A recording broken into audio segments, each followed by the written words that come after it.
Welcome to Abundance. You guessed it, a podcast dedicated to all things surrounding dance. I am Kristen. And I am Hannah, and we are two best friends who are brought together by this art form. Please join us in 5, 6, 7, 8. All right, welcome back. A few months ago, I had the honor of connecting with the lovely Marisa Ballaro. Shout out to Sophie Nash for introducing us to each other. Ever since initially meeting, I had the opportunity to learn and grow from Marisa in various ways, and I'm so grateful for her presence in my life.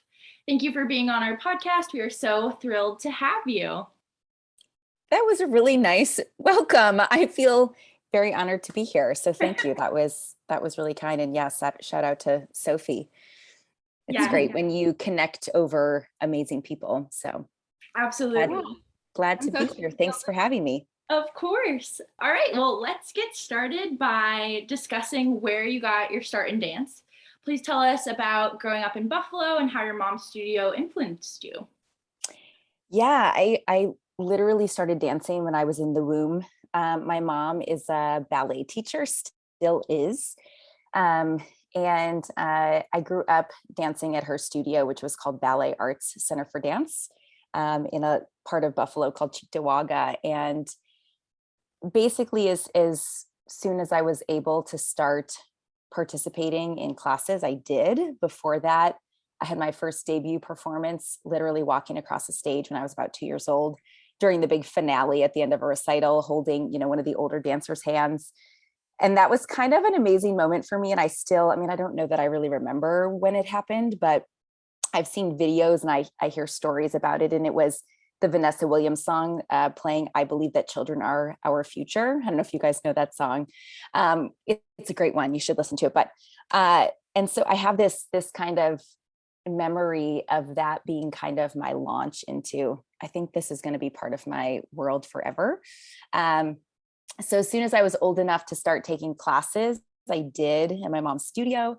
And what's kind of cool is, when you're the teacher's daughter, you sort of just live around the studio. And so when I started to age into the next group of classes, for instance, when I became 5 and 6, I would still be at the studio for the 3 and 4-year-old classes. So I would start helping with those, and I was sort of teacher's helper. And probably by the time I was in 8th grade, I was helping with like every single class. And I started teaching my own. By the time I was about 13, I started teaching 7-year-old beginner jazz and all those kinds of things. And I was helping, run the business side of the studio.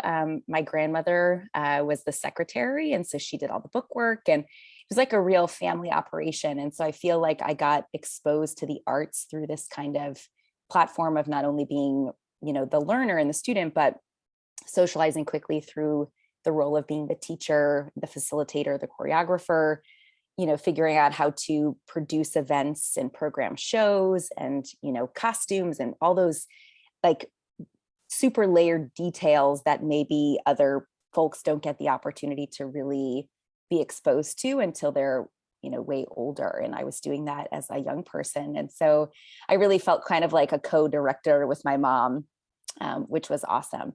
So I grew up training mostly in ballet, though I know the folks at home can't see me, but I'm only 5 foot nothing. And, I have a much more sort of stocky, muscular physicality. And so, though ballet was a great place for me to sort of enter the world of dance, I really felt most home in modern dance. So when I was 12, I took my first modern dance audition for the New York State Summer School of the Arts with the most wonderful Carolyn Adams. And when my sister and I showed up to this audition, which was at a School of the Arts in downtown Buffalo, we showed up in our, black leotard and black tights, which was like renegade for, not your pink tights. And we had our ballet buns in, and this woman who was running the audition literally cut the bottoms of our tights off of our feet so that we could be barefoot for this class. And I learned how to do my first backward roll. And I'm always like, that's the moment when I thought, ooh, I'm home. This is like where I really feel ownership over my body and my, the structure that I have that helps to facilitate the kind of dancing that I want to do, which is, often full bodied and athletic. And I think I went like, woo, with that question. I don't even remember what the initial question it was. No, that was fantastic. It's so fun to hear you talk about your background and where you began your journey as a dancer. And then also, as you said, I love how you called modern dance home, because now getting to know you, I can totally tell like this is your vibe. This is where you feel most free, I feel like, as you know, when I watch you dance and teach and everything. So I just love hearing about that. So thank you. No, it was great. Thank you. Yeah, I feel like, you know, my size has always been something like as a kid. I was always a tiny kid. I mean, a short kid, not a tiny structural kid, but and that was something that people would always say, how tall are you? Or more like, how short are you? And it was something that I kind of never really came to terms with until I was a little bit older, because everyone kept growing and I really didn't. And so I felt like I really found a way to explore the power of my physicality through modern dance. And, the biggest compliments would be when I was in shows in college and folks would see us in the lobby afterwards and they would come up to me and say, wow, I didn't realize how small you are. Like, you look so much bigger on stage. And I was like, yes, that is exactly what I'm going for. And so, the idea of taking space and having like physical power and statement in the moving body is really something that's important to me as a mover. I've always been very impressed by, I feel like sometimes some of the shortest dancers are the ones that take up in the most space and, like you said, on stage just appear so much like larger than they are. It's really impressive to me, being someone who's considered a little bit like taller in the dance. All these shorter people are showing me up.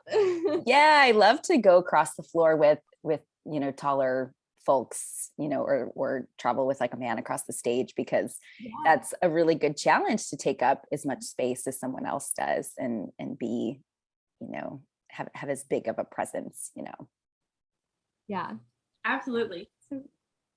And I'm so impressed, Marisa, too, by just your experiences from such a young age that you were speaking about before. That is so cool that you kind of collected all those experiences along the way. And I can only imagine how that must have shaped you and developed you into the type of teacher you are today. With that being said, I learned that you earned your degree from Brockport in dance and interdisciplinary arts for children, and also recently received your MFA at Montclair State University. So congratulations on all of those.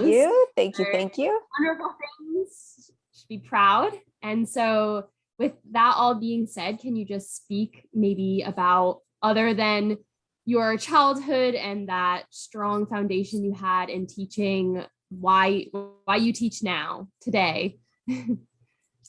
Yeah, I feel like I was sort of born, and I don't know, again, if this is because my mom is a passionate teacher, but I feel like I was really born with this kind of inborn trait of being facilitator, guide, and I find myself being teacher, sort of wearing that teacher hat in all realms of my life, even with friends organizing, watch parties for the Buffalo Bills, or, things like organizing things that are really, rooted in sort of social connection. And I think for me, that's really what teaching is for me, is a way to engage with people and to help facilitate the engagement of others. And so even in my role as choreographer or producer of events and performances and things, I always feel like there is something that I can learn from other people and other people can learn, from one another.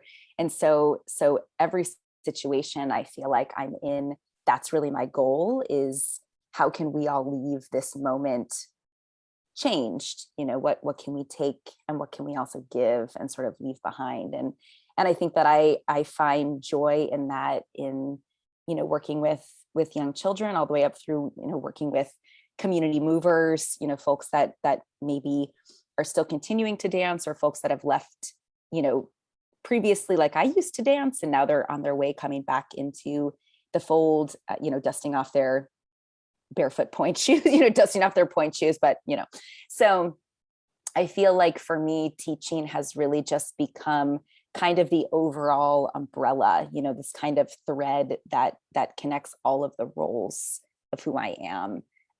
which relates deeply to my mission with Ballaro Dance, with my company, which is simply to see and move and share. And all of those things are really rooted in how are people, first of all, engaging, but how are they also, developing connections and learning from one another, and taking risk in a safe space to explore, and all of those sorts of things. Yeah, and Marisa, segueing actually into Ballaro Dance, why did you create it?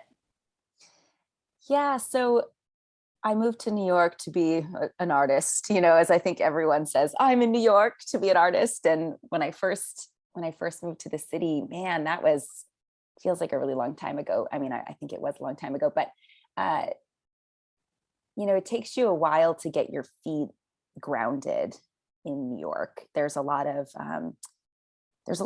noise, and I don't mean like street noise. I mean a lot of like perspective and a lot of communities and things that you're just trying to figure out, like, what do I want to be doing here? Where do I want to plant my seeds, and who do I want to spend my time with, and what communities, and all those sorts of things. And so when I first moved to the city, I was working as a hostess at a restaurant, and I finally got a job as a teaching artist. So I was navigating all the boroughs, which was really actually quite exciting for me. I worked in a lot of different communities, and that was back in the days when you used to print up a MapQuest direction, and I would, turn a corner and go, I hope there's a school there because MapQuest tells me there is, and I was really brave and bold, and, in all these very different kinds of situations. And I was, presenting small pieces in mini showcases all over the city. And when I was in those spaces looking at who was in the audience, I was always slightly disappointed that the folks in the room, it was, the partners or the roommates of the artists. And that was really it. It was like the close, or other dancers, of course, who were supporting their friends. And I thought, well, where are the other people? Where are the folks who don't know anything about dance? Or, how do we get people who don't know the people that are on the stage to want to come to this thing? And how do we go into those spaces to make people feel comfortable to come? And so I got a full-time teaching job in about 5 years after I moved to the city. And that gave me not only the sort of financial stability, but like a structural schedule that I knew when I could finally start to have regular rehearsals, and that I could really financially support and invest my own artistic project. And so in 2014, I launched a Kickstarter and raised, at the time, which was like a crazy amount of money, like $5,000 or $6,000, which was like, we're rich, was kind of amazing, and produced our first Ballaro Dance New York season at the Riverside Theater near Columbia University, and produced my own show. And it was sort of like taking all of those childhood experiences of, my mom's annual recitals and all of that stuff that I had sort of workshopped as a kid. It was like, okay, now you're in the driver's seat, and like, what is your brand? What is your voice? And how are you going to bring, all these other people into your passion, And so that season, the show was titled Barefoot from Buffalo, which was kind of this very, kind of personal journey for me. And I told that through the Kickstarter, like, this is me being really vulnerable and getting up literally on a stage and saying, this is what I want to do with my life in New York, and will you come along for the journey? And at the same time, I had joined a softball league at my church that spring, and I started running because I just wanted to, explore other ways to get physically active, and to explore my body in other ways, and to also continue to build community, in new networks and things. And so that spring, when I launched Ballaro Dance, and I'd go to my softball games on the weekend and talk with all these people about, my dance company, and, I'm a modern dancer, and what does that mean? And, most people had never seen dance before, especially, New York dance. Maybe they saw a siblings recital when they were kids or something like that. And so that season, probably over the 2-night run we did, we had like 30 people for my softball league that came, first time audience members. And I was like, oh, this is really special. This is actually what I want to be doing, is engaging, folks who aren't connected to the artist, or folks who aren't connected to the community. And so since then, all of those experiences of, what I've sort of built along the route or the journey has enabled me to really sort of narrow in on what my personal and professional mission is, as a human, but as an artist, and as, having a dance organization and things like that. And so that 2014 season was sort of like, we're getting on the highway and there's no turning back, And so that was a really exciting year for me. I couldn't believe that I did that. It was like a New York dream, standing up on a stage with all these people in the audience and basically, putting my heart on my sleeve and saying, here we are, and this is not the end, but just the beginning, and that was really exciting. It's so exciting. And I mean, I find your mission and everything about your company so great. But I will say I had that personal experience witnessing your softball friends come to various events, whether it was a dance class or your yappy hours that you like to do. And it's just amazing to see people who are outside of the dance field come and participate in something. And I think that's just so beautiful. And the fact that you had all of your softball league friends in the audience for that first show is so special, and probably something you'll always remember. So yeah, absolutely. And I think I'm a pretty I guess I would say I feel like a very authentic kind of person, which I think people appreciate. I'm also a little kooky because of it, but I'm okay with that.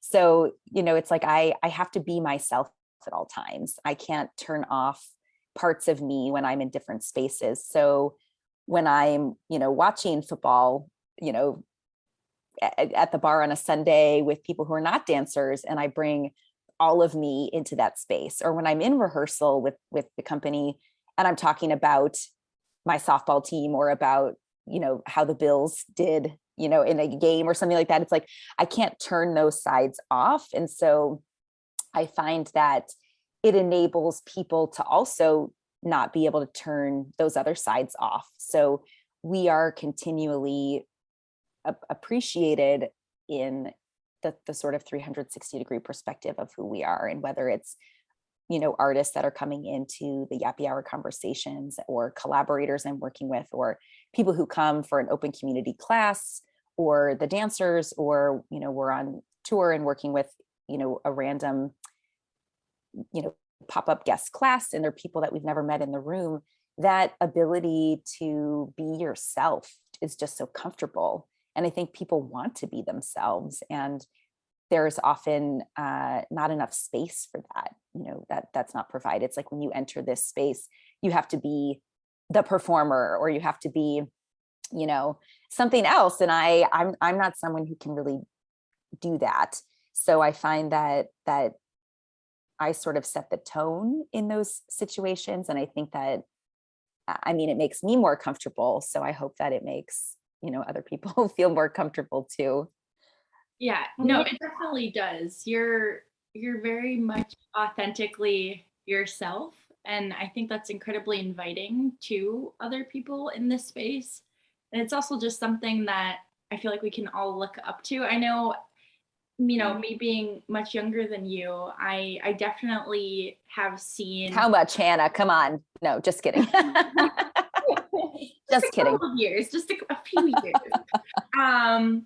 But no, I really look up to you and your mission, and it's such a different tone than I've experienced in my dance training. And I think, that's something you should be really proud of. And yeah, I just think what you're doing is really unique and special to you. So props to that. Wow, I actually really appreciate that, because, sometimes the journey is long, and sometimes it's dark, and sometimes it's, treacherous. So, those little moments of of reminding myself, from someone else that the work is important actually means a tremendous amount. So I really appreciate that. Absolutely. Thank you. Yeah, I think it's very admirable, Marisa. And I know you kind of take up more of the modern sphere in your career, but coming from someone who is predominantly in the ballet world, we're often not, encouraged to kind of show all of ourselves like that. I feel like ballet can sometimes be very pigeonholed. And so it's not knowing necessarily your work as well as Hannah does. It just sounds like such a great environment to be a part of. And it's very admirable. Thank you. Yeah. And I mean, I, grew up in that world. And I mean, I guess, my mom is a really inclusive person too. And she doesn't, teach with the iron fist that maybe you're, referring to, but I feel like I got to sort of experience and be exposed to sort of ballet in this community kind of way growing up. And so for me, I now use those experiences and that kind of the qualitative things that I garnered from all those years in the work. So there's definitely that influence is still present, along with, I think, my family is really inclusive. And we're growing up, we were the family that would have just like an open New Year's party, and like all of my friends would come, and my brother's friends, he's 5 years older than me, and my sister and my parents and our neighbors. And there was like this cross-generational kids who were 12 years old, and adults who lived down the block from us, and like just there were always, everyone was welcome, and I sort of grew up in that space where there wasn't the pigeonhole of like, well, you don't belong here, or like, well, this is for you, but then you have to come later because that's for you. It was like, just come and be who you are, and everybody has a place, and so I think that's sort of, again, that sort of like social, kind of maybe socially minded or socially connected aspect of how art can build community, and how being the facilitator of that thing, like the person hosting the yappy hour, or the producing an event that people everyone can come. You don't know anything about dance, who cares? Come anyways. I promise you'll have a great time, and then lo and behold, people usually do. And they go, whoa, I didn't know that that's what I was coming to. And that was really cool. Mm-hmm. Amazing. Yeah, it seems like such a theme kind of embedded throughout your whole life that's really influenced you. And we do, I know you're not in the city, Kristen, but we do have lots of Zoom classes and things. So you will definitely need to move with us over the Sounds great. Yeah, that would be great. Yeah.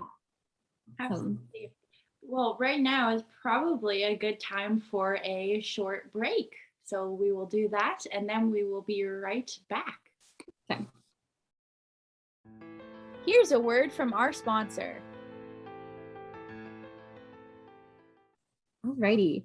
Marisa, can you talk to us a little bit about what you mentioned earlier, your company's 3 main values: see, move, and share?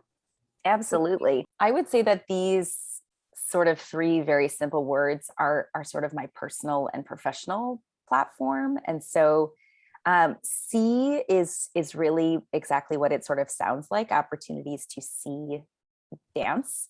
And so that used to just mean coming to performances. When I first started in that like 2014 year, that was really just come and see our show.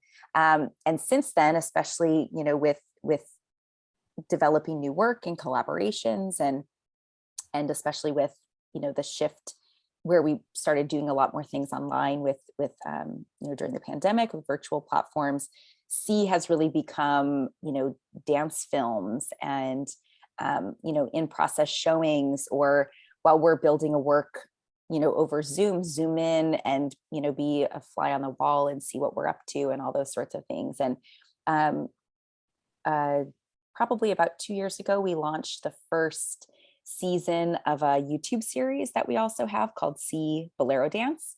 And a dear friend and filmmaker, Zoran Pradanovic, created, we've now published or created 2 seasons of this dance YouTube series. So kind of creating again this idea of like the bird's eye view, like how do you peer in and see what's actually happening, because I have found that a lot of people come to shows and they have absolutely no idea how we got here, and so for me it's this idea of providing now entry points along the way that people can actually see the art.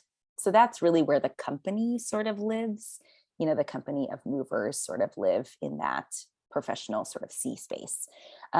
Move is really because, again, I'm this sort of teacher self, and I am also a community person. So the idea of providing platforms for people to move with us and to move together. So we have, throughout the pandemic, starting in March of 2020 and, up through probably just a couple of months ago, because, we've been virtual for so long, we have rehearsal every Thursday night, and we opened our Zoom dance studio to anybody who wanted to come. So for the entire, probably year and a half that we rehearsed on Zoom every Thursday, it was a standing invitation that people could just Zoom into our class, because we start every rehearsal with company class. So that now has become, because we're back in person, a monthly pop-up where we, open the doors. Anyone can come, someone who's a practicing mover or someone who just wants to come and give it a shot. So we do that once a month, in person in the city. And we've started to try to figure out how we can re-engage the folks that were attending on Zoom, because they, were with us for such a long time. And then it was like, well, we're back in person now, see ya, which was not, not the goal. It's like, well, now we have this community that's near and far, and we have to find ways to engage, all of those people. So in this category, we also have opportunities for community folks to actually perform alongside us or to perform with us. And this started, kind of by this, beautiful serendipitous thing, during the pandemic. We were having our first Zoom, virtual performance called From Our Homes to Yours. And so I put out a call, to the folks that were coming to class, and, on Instagram, anybody who wants to perform, learn this piece and perform it from home. And we had about a group of 15 people that came to a couple of rehearsals, learned this solo, and we created it into this, at home performance experience. And so that was the first time, and that was October of 2020, that I was really struck by, ooh, this is kind of awesome. We can actually engage and provide performance opportunities for people who don't have those opportunities, again, whether they're returning movers or, community theater has that kind of model. You can sort of pop in and be part of like a community production, but the dance community doesn't really have stuff like that, or it's not so easy to make it work. So spoiler alert, we have a performance coming up actually in December, and we'll be putting out a call very soon within the next week for folks to join us either in, on stage in person when we perform in Manhattan, and folks will also have an opportunity to perform virtually. So stay tuned for more information. But in that space, we also engage with what I call community kids and community teens.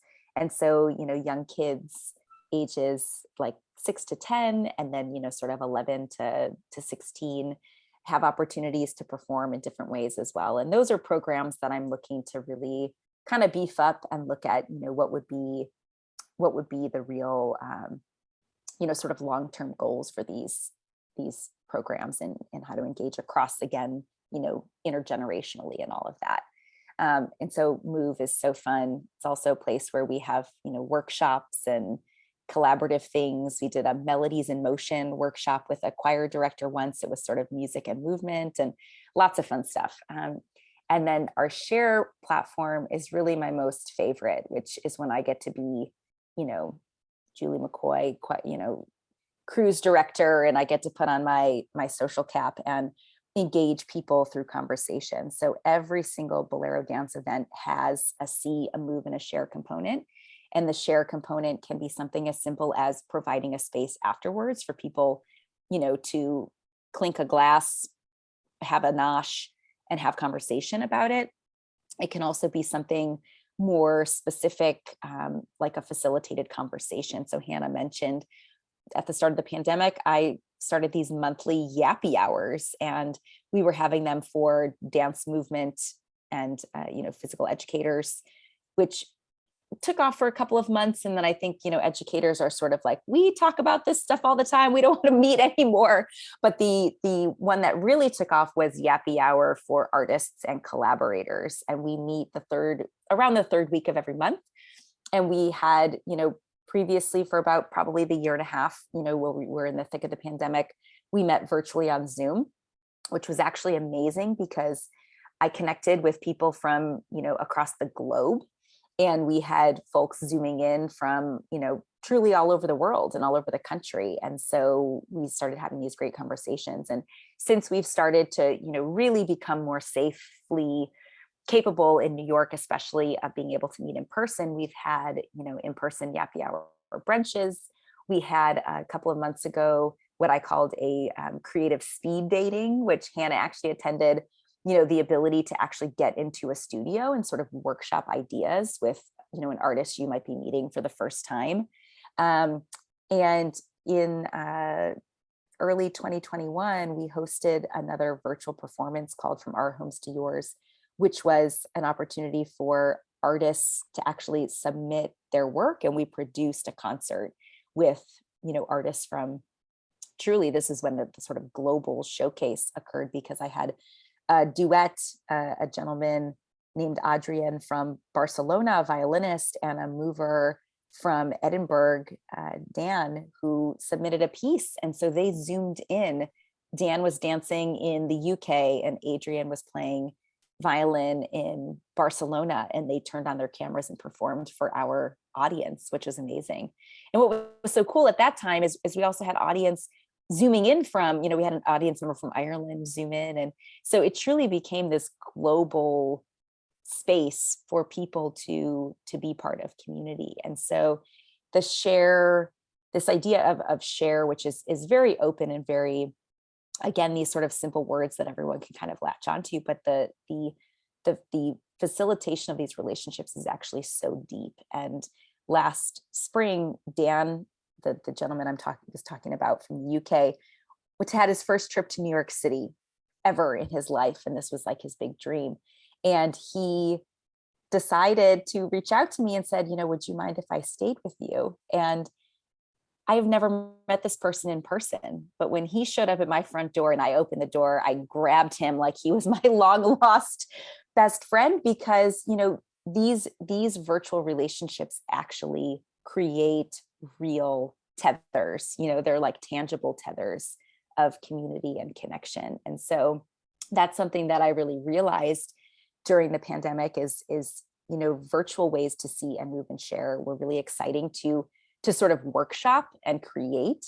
And now as we're entering this kind of, next phase of whatever sort of hybrid world we're living in, that we're figuring out ways to engage across both platforms. And for instance, the move opportunity, which I just mentioned, having a performance where people can zoom in and perform and people can be live and in person, is a cool way to engage across both of those dimensions, so the 2D and the 3D spaces. And so it's all, sort of a learning opportunity. And it's been really fun to create all of those. And that sort of thread that connects all of them is really just people engaging, with us and with one another. Mm-hmm. Yeah. Oh, sorry. Go ahead, Kristen. Oh, no, I was just going to say, I do really think it is so incredible, the types of relationships that have been able to be formed, just like you said, via Zoom, via the internet during these strange times. I mean, I attended grad school entirely virtual throughout the pandemic, and I was amazed by how tight knit my cohort got, even just from only knowing each other through a computer screen and through text messages and emails, it's truly a great thing. And so to be able to share the work that your company does in that space as well is really great. Yeah, I agree. There's kind of something magical when you lean in, even if it's across a virtual space. Like if you are, again, bringing sort of the authenticity of that relationship and like who you are, who the other side is, magic can sort of happen. And then when you do have the opportunity to be in person, it was like, that was not wasted time in a virtual space. It was like really rich and deep, and we could get so much more, intimately into the work when we finally got together in person. Mm-hmm. Oh yeah, no, definitely. And it's so interesting how we can make these really special connections virtually, and then how much better, not even better, but how much deeper they can even form once you are in that physical space with someone. It's just really special. And I think having the platform, though, virtual as well as in person, can enhance like the overall community building, as you were saying. So I feel like for your company specifically, having that virtual option over the pandemic was probably really gratifying, I would imagine, for you, Marisa. Yeah, absolutely. And, we had a performance in December of 2020 where we had, community kids and community teens and community movers, who are the adults, perform. And a parent reached out to me with such gratitude following the show, because one of the childs who performed, their grandparents live abroad. And the mom emailed me and said, this is the first time that the grandparents have ever been able to see them perform, that the child dance in a performance, because it was a platform that was geared for people who were not in the same physical space. And so it wasn't, like they sent them a video of the performance. Oh, here, grandma, here's sort of the, third hand, we experienced it live, but then we take the video and then we send it to you. And it's sort of this watered down version. It was the authentic version, was what this person who was living, hundreds and hundreds and hundreds of miles away was able to experience. And that is what I think is really cool, is when we can actually design things for the virtual space that need the virtual space, choreographically. So yeah, that has been really exciting. And to also, in this current moment, redefining, what we used to do, or sort of what that pre-pandemic model was, and to also assess like, well, what's not working that we used to do, and what do we need to shift because of these new relationships that have been formed, or the new world that we're living in, where people want to be functioning in these different kinds of ways. Mm-hmm. So that feels exciting to me. It's sort of like choosing your own adventure again, Absolutely. Right. While we definitely were forced into the whole virtual world at the start of the pandemic, people have learned for themselves that some people now prefer that, while others were eager to get back to in person. It's like both worlds do exist now, and everyone kind of has their own way of wanting to do things. Mm-hmm, definitely. Yeah, absolutely. And so, Marisa, going into a little bit more about the company and all of that, like just the dancing itself, what is your favorite part of like being a choreographer, and do you have a favorite piece that you've choreographed? Wow, that's a big question. I know, I'm sorry. No, it's all good. I would say that my choreographic self has really evolved. And if I were to be answering this question in 2014, 2015, 2016, especially, I would say that I was most inspired by musicality. And so, creating work that is full-bodied and moves through space and uses a lot of sort of those old kind of American modern dance elements, like spatial tension and resistance and suspension, falling off balance, all of those kinds of things that to me really relate to the human experience enabled me to create pieces that were really what I would term dancey dance. So, people moving through space and jumping and leaping and, interesting gestures and quirkiness and all of that sort of stuff is sort of how I would define the early part of my creative self. And the first experience I had setting a solo, I was really not a solo maker, because I really don't view myself as a solo performer. And so I feel like my dance making really paralleled my own sort of dance experiences. And I always loved being part of, an ensemble work where there were interesting spatial patterns and all those sorts of things. And so that's what I really enjoyed making. My first real successful piece in college was for a cast of 9, and I loved exploring all of those, entrances and exits from the stage and all of that. And so the first solo I created was called Stairway to Nowhere. And I set it on a dancer in the company, Karina, who had a really cool physicality. She was incredibly strong, like super powerful mover, but she was also hypermobile and really flexible. And that is not my body. My body is very strong, which, limits my mobility. And so I was able to really create a solo for her wild, capacity. And so the piece created this amazing character that was sort of serpentine-like and sort of acrobatic in nature. And it still related to the musicality of the piece by this composer, David Shanzer, but it enabled me to depart from my own body. I could say, try this, do this. And that was my first experience with really making something for someone else's body, which I totally loved. And so that 2016 season, we had a performance called Sounds in Space, which was an evening collaboration with David Shanzer's music and all of my choreography. And so that experience led me down sort of about a 1.5-year journey working with an old member of the company, Lacey Birch, who was a rehearsal assistant and was sort of with me from the very beginning. And we started working on a lot of solo projects and collaborating with a cellist and doing all of this very intimate sort of one-on-one work. And I kind of stopped working with an ensemble for a while and sort of leaned into the use of gesture and how interesting use of this sort of unknown vocabulary, really creating for the mover and creating for the situation or the circumstance was really, sparked me a lot.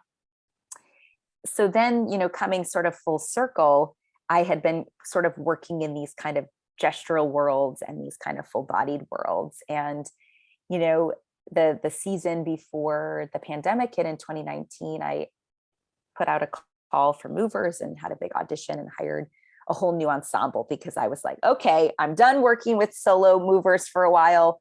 I want to get back in the saddle of, working with ensembles and moving bodies in space and to sort of see how that feels to combine dancey dance and this sort of narrative storytelling perspective. And so I created a 5-city tour in 2019 titled Open Air. And we combined site-specific, more gestural narrative storytelling studies with a live cellist and a repertory concert.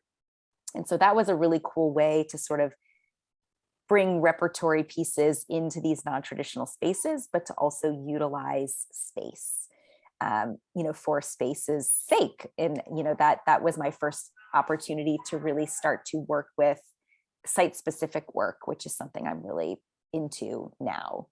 So all of this to say that sort of circumstance and whether that's like personnel who's in the room or, if I'm inspired by something, I meet a musician, I say, we have to work together. All of those circumstances sort of guide my process and my development. And so I would tag that on to say then in, 2020, 2021, when we were working in these interesting spaces, my work continued to evolve again, as a choreographer. And in February of 2020, I actually ruptured my ACL. And so just before the pandemic hit, and the world was limited. My physical body, you know, at the same time was totally limited. And so, you know, I was working with a new body and working with new parameters, you know, and limitations, you know, global, you know, world limitations, but also very local, you know, spiritual limitations, you know, confined to my own home, all those sorts of things, my limited physicality in my body. And, you know, all of those sorts of things, again, continued to shift how my work would change. And that spring of 2021, when I was in my grad school program and starting to develop my thesis, I created an illuminated installation called Embedded Memories, which was really rooted in my scar story and my personal, you know, healing journey of what it means to be, you know, shaped by an experience. And so that has really been the most recent kind of culminating moment where I was able to engage, you know, story and narrative, but to also involve collaboration. I worked with an illuminated designer, and to also, you know, depart in sort of a brave, bold way. I've been really struck by a lot of Asian influence in my work. So kintsugi, which is you know, a repair of broken pottery by, you know, highlighting the cracks with, you know, gold embellishment, was sort of like a literal thread for the piece. And the dancers' body parts are illuminated with gold light, and there are all of these golden lanterns. And so in thinking about kintsugi, and, you know, I took a deep dive into Japanese philosophy and looking at Buto and Reiki and all these sort of healing practices. And, you know, because that was what I needed at the time. And that's what I think my community needed. And so the more curious I become, the more the work continues to evolve. And, you know, for the year and a half of the pandemic, we weren't allowed to be in theaters. So we couldn't even rehearse, you know, for a year and a half in person, you know, unless we met outside or something like that. So the work totally shifted because of circumstance. And that was absolutely okay with me, you know. And so we've toured Embedded Memories, this illuminated performance, to 6 different places since last August.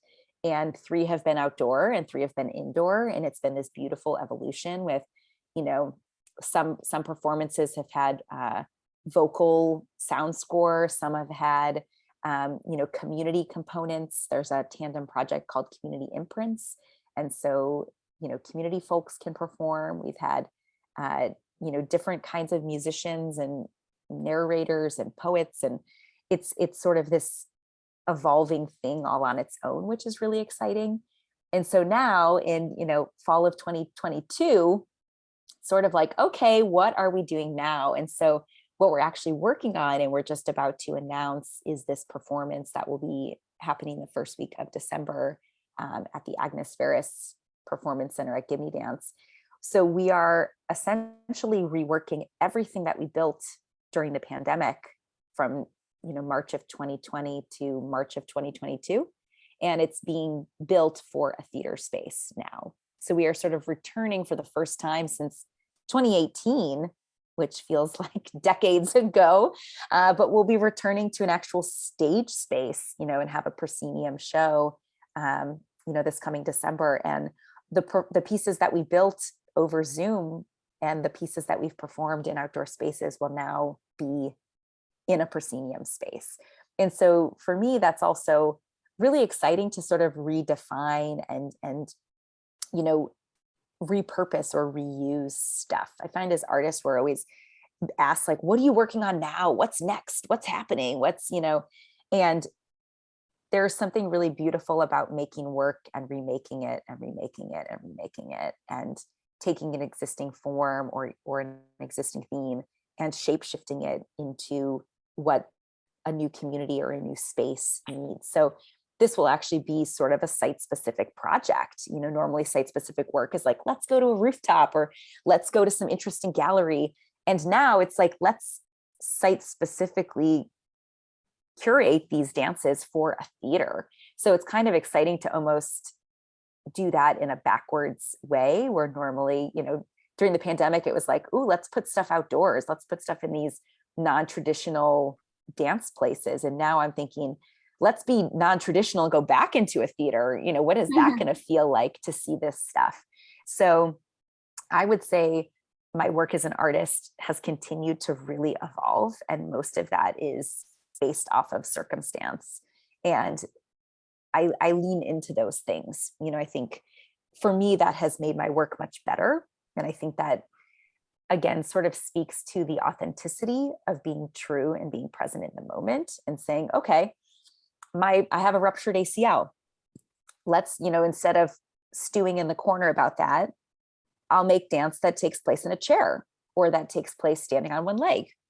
And let's see what that circumstance brings me, or, okay, we can't have a dance performance in a theater, but we have Zoom. So let's have a concert online and let's invite people. Let's see how that goes, and so all of those opportunities, which, I call circumstance, have really shaped each leg, each mile of the marathon.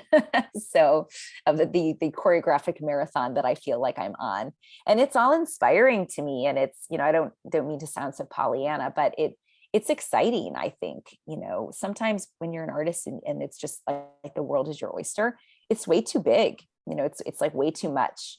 And so by giving a couple of those limitations, I have one of my favorite college professors, I talk about her all the time, Claire Porter. When I wrote to her and said that that I had this injury, I was starting my grad school career with a ruptured ACL, I was terrified. And she wrote back immediately and said, oh, that's just a limitation. No problem. You'll be fine. Like, as artists, we love limitations, and this will be a great one. You'll bring that limitation and I'll provide you with others and you'll be fine. This is, don't worry about it. And that was such a freeing, spiritual, like, it's okay moment for me, to really have, a seasoned master in the field say, don't worry about it, you'll be fine. And that has been a, driving force, or like a little internal mantra for me since receiving that message. And it's the only reason I think that I approached the work the way I did, because it was fine and it is fine, and all of those things that continue to sort of come into our space, shape shift and create, and it's all little decisions along the way, and all those decisions shape the work, but it also gives me an opportunity to work with different kinds of communities and, meet other people along the way. Mm-hmm. Well, Marisa, to finish out for today, can you just leave our audience with maybe one little nugget of advice that you have for maybe other artists, other dancers out there? I'm sure you have so much and you've already provided so much great insight today, but maybe just any lasting impression or thought.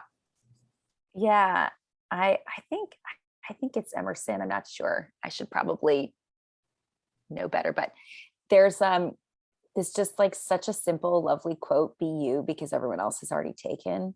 And a friend of mine, Maria Hanley, who's a fabulous youth, a young dance educator, gave that to me a couple of years ago. And I have it hanging, in my bedroom where I can see it really clearly. And that has become, a mantra for me as well, because I think, the idea of building comfort in who you are and sort of standing on a rooftop and yelling out, "This is me," again, it goes back to that idea of authenticity, and that, I think being an artist is a really vulnerable place to be. And you can look to your right and left and see all these other people doing it in different ways. And some of those ways look really successful, or, well, they're getting more, likes on Instagram, or their show was sold out and mine wasn't, or, all those kinds of things that just continue to, continue to make us, sort of